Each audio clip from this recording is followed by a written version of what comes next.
Serbreden et minaskola tilbå til næmingar og i onkursvekne ikke mekna et vanligt mina. For okkon det viktigst at næmingarna trivast og hava det godt, vi trykker på at det en forsted for at lære og mennast.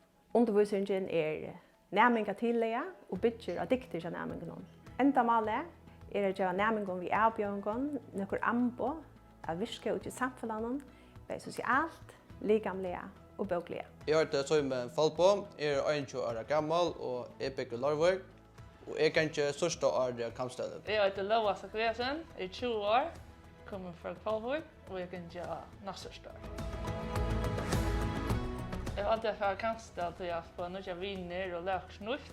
Kanskje jeg takker det vi mer da jeg blir lier. Jeg hadde det så spennende, kjenne deg folk og lære kjenne viner. Vi lager fette nærmengar og stått nærmengar og stått til lærere. Vi blir at fatta sammen nok det, så vi tar stått til seg. Jag ångrar det där man rocknar men det är nu. Det är vi då en så fick han lära. Så nu tog jag då. Det är gänger så att man måste att iPod ja. Arpa jag tjänar pengar först och så kanske jag nyr att vidare. Just det är ganska ganska svårt. Vinner för Löve Och hävda skräck. och dama väl.